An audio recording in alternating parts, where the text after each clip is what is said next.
Or Only We Know by Patchwork Poltergeist. Today, the sun is shining and the sky is blue. I forget that sometimes. That the sky can get to be this clear, this perfect shade of blue. There's no gray here. Here, there's cerulean, and azure, and sapphire, and cyan. And all around they are landmarked by little puffs of cirrostratus and cumulus. Here at night, there is indigo and violet. There's black and cobalt, and all around are flecks of glowing stars dappled all along the sky. I know someone that can name all the stars and the shapes the stars make. She's very smart, this friend of mine. Come the dawn, my world is birdsong and pink and lavender. At sunset, my world is orange and red and yellow, almost like the sky is on fire. But not really. There are no fires here. Here, the colors are so rich, I taste them on my tongue, and are so vivid, I can feel them in my bones. Sometimes I forget that clouds don't always have to be gray. Clouds could be cotton ball white, or peachy swirls, or supple blankets of grayish mauve. Clouds are whatever I want them to be.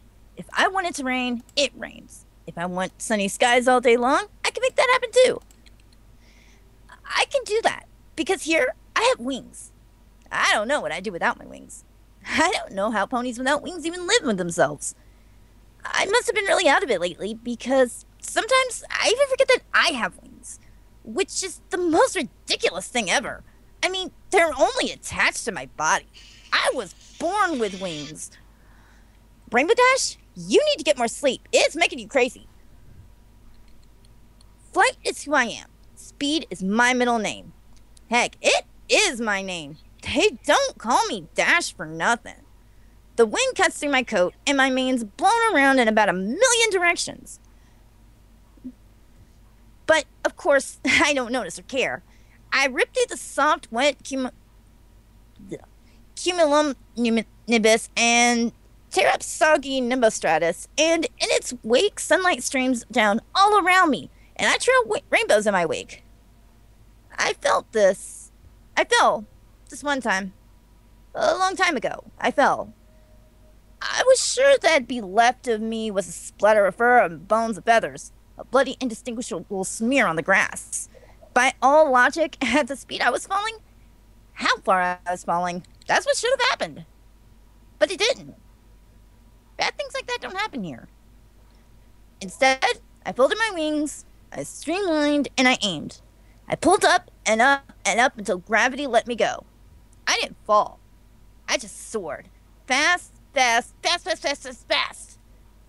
There had been a monstrous clap of thunder, and behind me my rainbows peeled out across the sky in all directions, all across town, across the country, across the world, maybe even farther. Waves and waves of color all around and everywhere. Everywhere around me and all of it inside of me.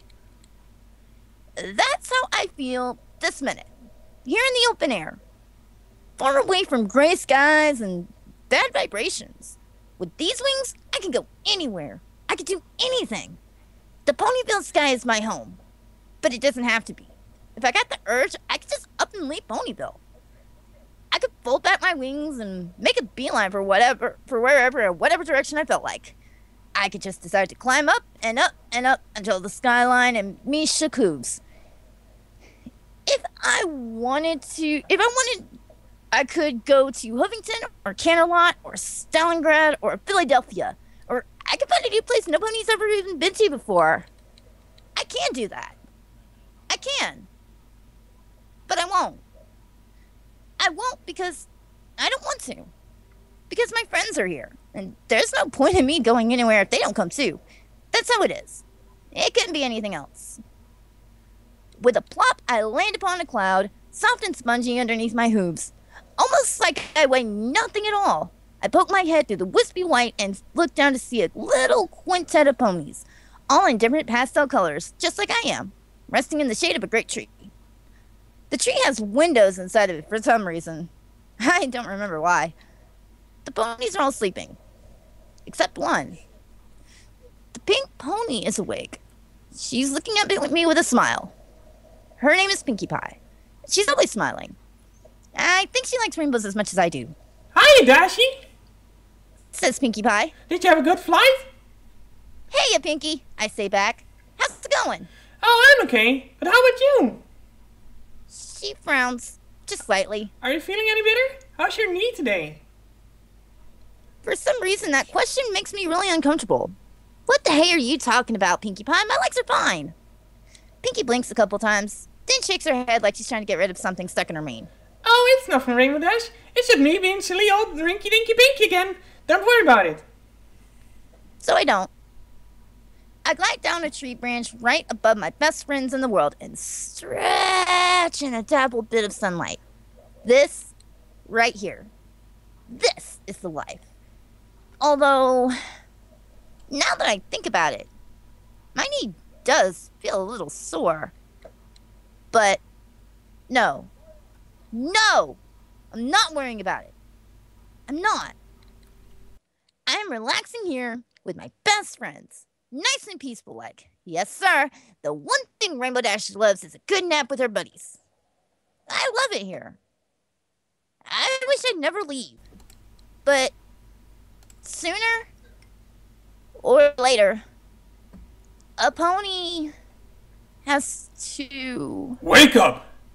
The old mare awoke with a start, scrambling to her feet. She barely avoided the boot, aiming for her haunch. Finally! You've been asleep half the day, you lazy beast!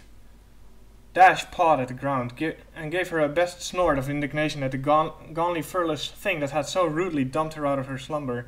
Weakly, a hind leg lashed out at it, even though they both knew there was no way she'd hit him. Sure enough, he evenly dodged the kick with a chuckle. Dash gave him another snort. He wouldn't be laughing if she was just a few seasons younger. Dash would never have taken this kind of treatment lying down. Give her a year or two of her youth back, and she'd have sent him flying into the manure pile in 10 seconds flat. She'd have put up a hell of a fight, giving this guy a nice hoof sandwich right smack in the chest. In the chest if she was feeling generous. Then she'd have a run off, far, far away into the pasture for a graze, and keep running off until someone came close, and then she'd let them catch her. But only if she was damn well good and ready. If they still insisted on coming after her, it took at least 5 of them and a good rope to reel her in, dodging Dash's hooves and teeth all the way. For years, Dash had been the fastest pony in the stable, if not the fastest pony in a 5-mile radius. And she was still the fastest pony in the stable. Of course, that was now more because she was the only pony left in the stable. None of the masters rode Dash. They said she was too unreliable to ride, certainly not suitable to rent out. After 4 more years of rolled over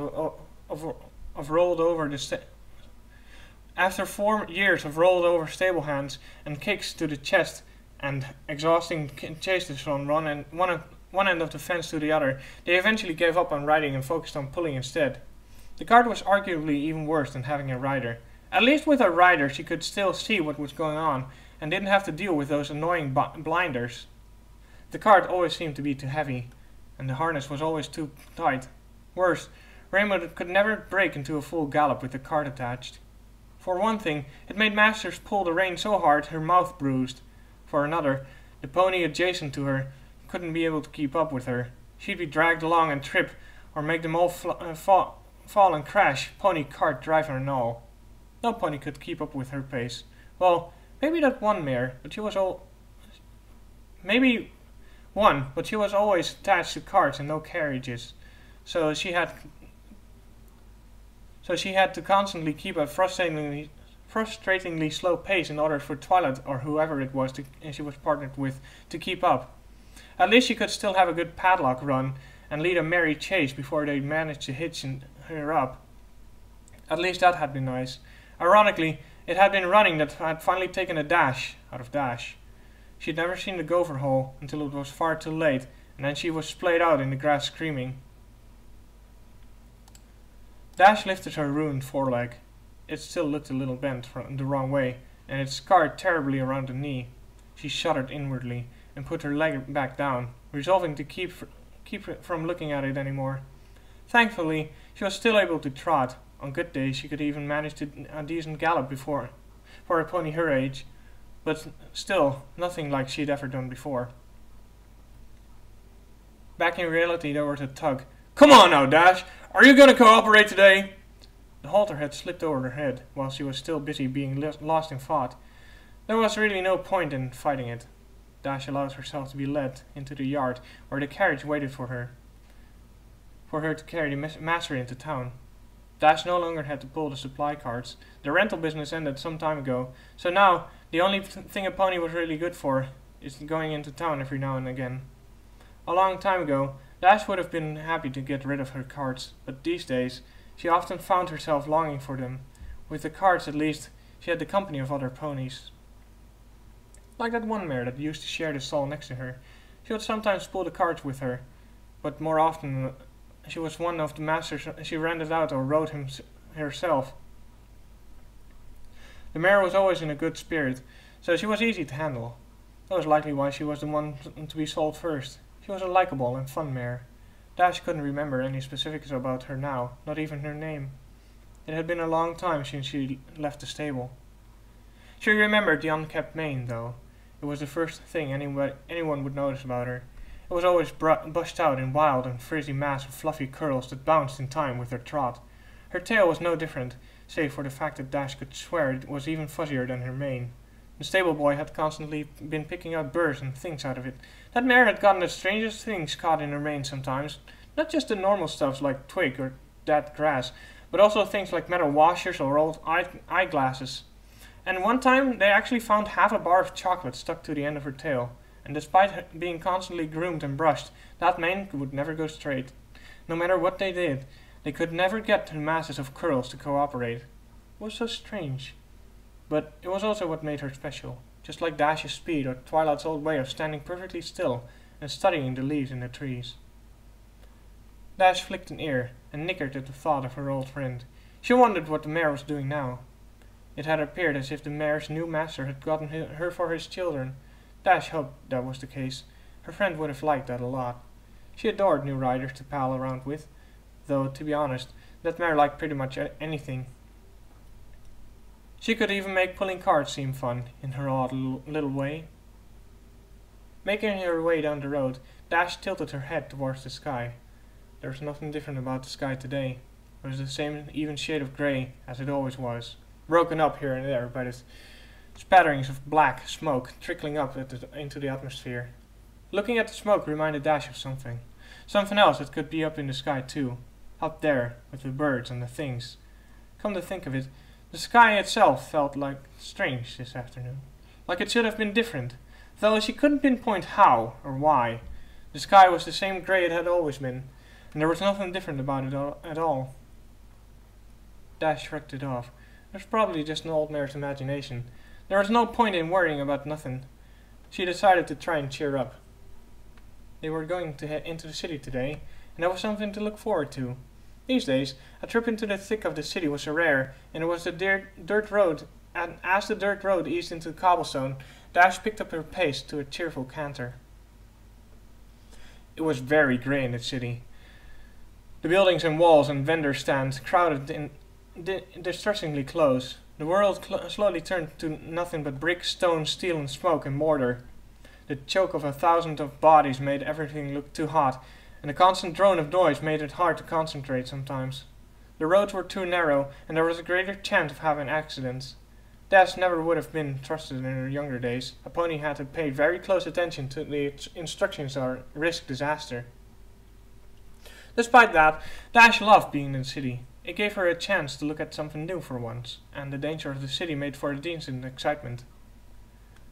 The best thing about being in the city was that Dash finally got to see the other ponies beside her. Maybe she got to see the one she knew. Maybe they'd remember her, and maybe they could even spend a little time together. That was a silly thing to think, Dash knew, because ponies in the city would always be too busy to do anything like that. Still, a mare could hope. By the time the master had come to stop, Dash's spirits were higher than it had been in ages. It was busy in the town today, and knowing her master, he'd been inside for a long time. More than enough time for watching ponies. There was one right now, carrying a girl with a basket of flowers, and there was a pair of big stallions tugging along a wagon. And over there were 3 silly fillies goofing around together. And over there, stuck in the glut of traffic, was a carriage different from the others. It was much bigger than the other carts and carriages, with an elaborate swirly thing carved into the sides and shiny with brass decorations. It looked expensive. The 5 ponies pulling it were equally fancy, but Dash was only interested in the mare at front. Her coat was well groomed and shining white, making her a striking contrast to the 4 dun ponies behind her, as well as the slate grey and the dusty browns of the surrounding city. Bright ribbons of purple and pink had been braided into her mane and tail, and her harness was adorned with little silver bells, so that with every step she jingled. She looked a little older than she had been when she left the stable, but there was no mistaking her. That coat, the fancy breeding, the trademark high step, and her head held so high. It had to be Rarity. It couldn't have been any pony else. Dash did a little plans in place and called out to her, but the pretty mare didn't seem to notice. Dash tried again and again, but to no avail.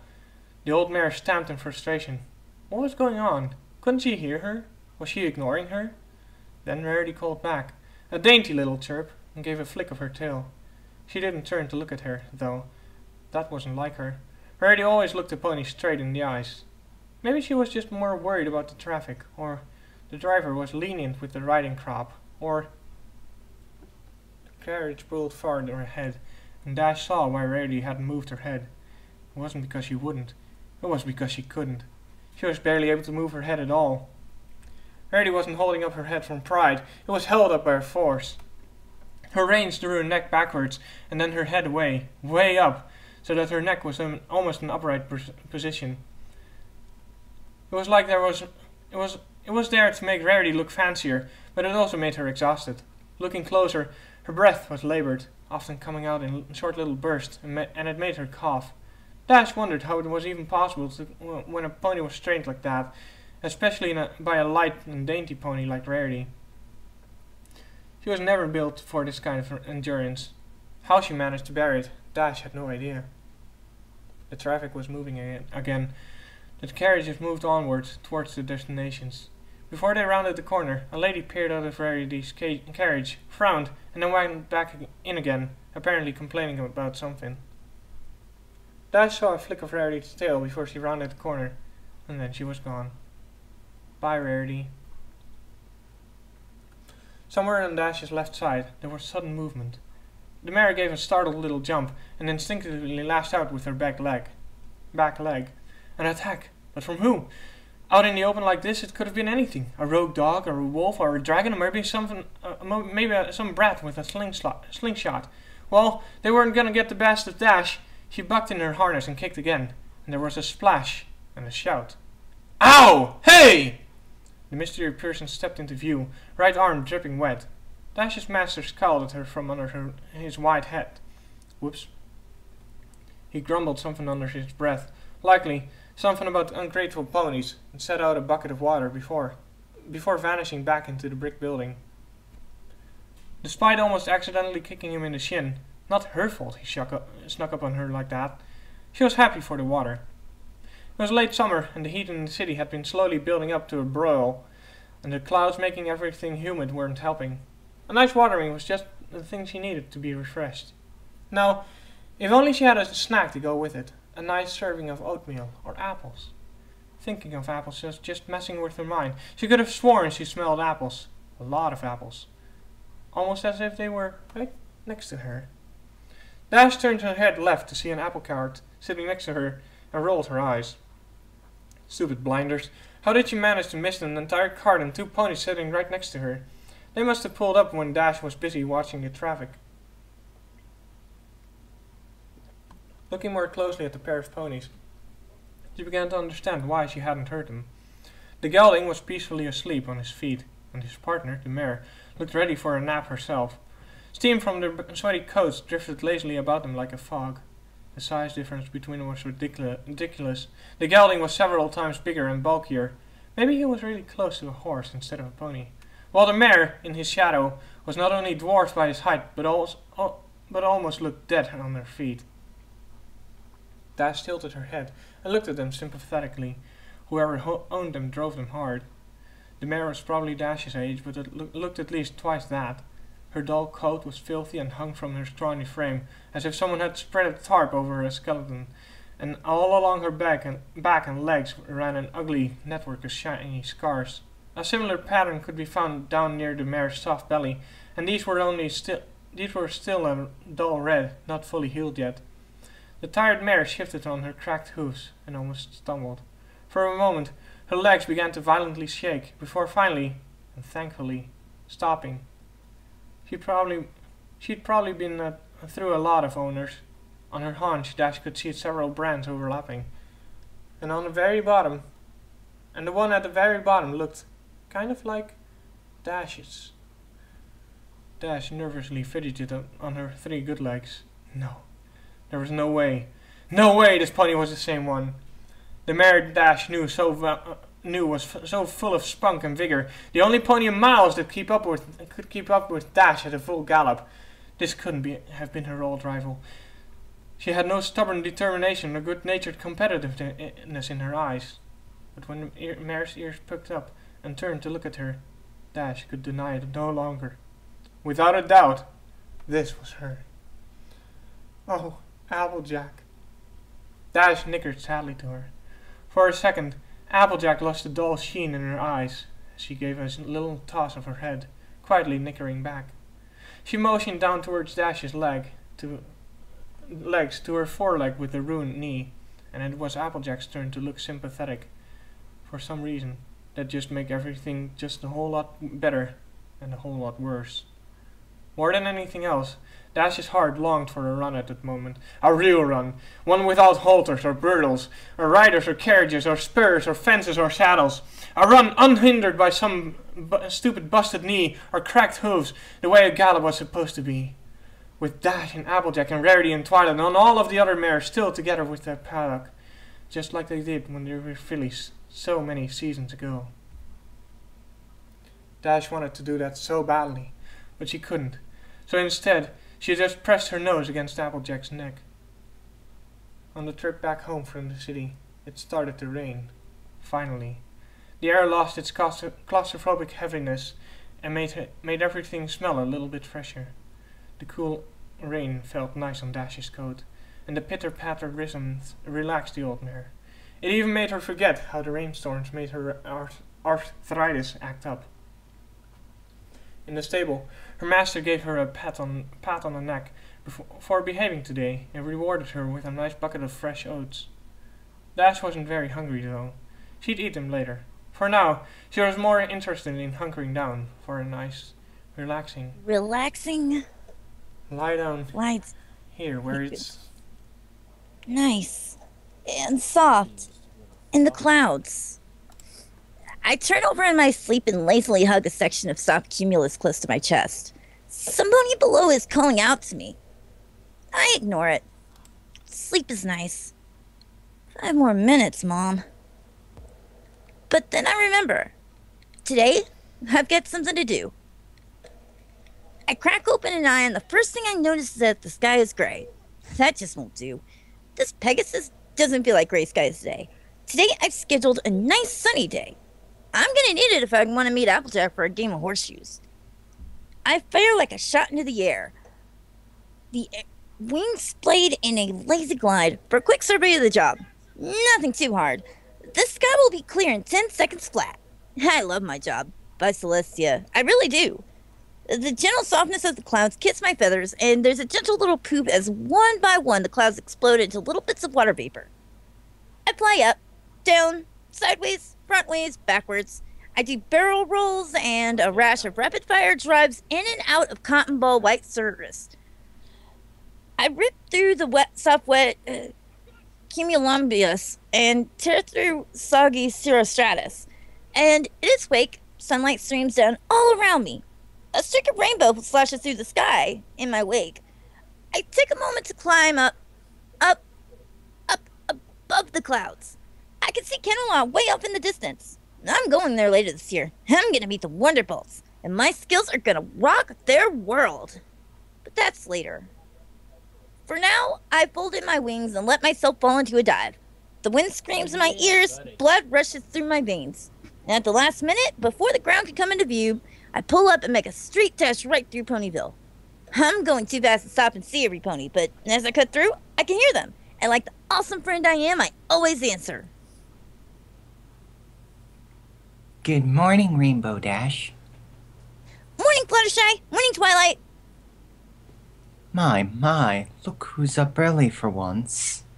Ha ha, very funny, Rarity. Rainbow Dash, are you still coming to Bonbon's anniversary party this week? Do you feel any better this morning? You sure look better. Wouldn't miss it for the world, Pinky. You know I never miss a party. And I feel awesome. And it's totally true. I usually feel pretty awesome. Because I am awesome. But today, I don't know. There's just something fantastic about today. I'm feeling so fantastic that I don't even notice the tingle of branches ahead. And it's too late to turn or pull up, and I go crashing into a bunch of oranges and reds and browns and oranges and reds until I finally crash into a barn. Totally meant to do that. Sure you did. Applejack's upside down face blinks at me, half an apple still in her mouth. Jerk you ever consider just walking in here like a normal pony? Hello? I flip my hooves and give my wings a good strong flap. Several leaves scatter down from a nearby apple tree. Pegasus pony here, I don't do walking. Well, let's hope for your sake your aim at tossing is better than your aim at flying. She smirks. I'd hate to embarrass you. Yeah, right. I don't even dignify that with a response. Instead, I let my horseshoe do the talking for me. After a second or two to aim, I rear back, toss my head, and let the shoe fly. And perfect shot! Woo-hoo! Applejack shoots me a playful smirk. Not a bad pitch for a pony who works with her head in the clouds. It's been a while since me and Applejack hung out like this, one-on-one. Our schedules are usually too tangled. Applejack, she's almost always working the fields, or pulling in harvest, or planting seeds, or trimming apple branches. I think Applejack works too hard. She should relax more. I know she says she loves a good day's work, but sometimes I swear that pony almost looks dead on her feet. But not today. This morning, Applejack had nothing to do except have fun, play games, and smile. We ought to do this more often. I hate to admit it, but the pony can actually give me a good run for my money when it comes to athletics. Still not gonna let her beat me. It's impressive, but I'd never tell her that. Maybe I should. Someday. Today, I'm hanging out with my good buddy Applejack. Maybe later, we'll meet up with Pinky and Rarity and Fluttershy and every pony else. We can make a day out of it, just hanging out and goofing off together. I've done a fantastic job clearing the sky. There's no gray here. Today, the sun is shining, and my sky is a perfect shade of blue. The end. Okay, like, yeah.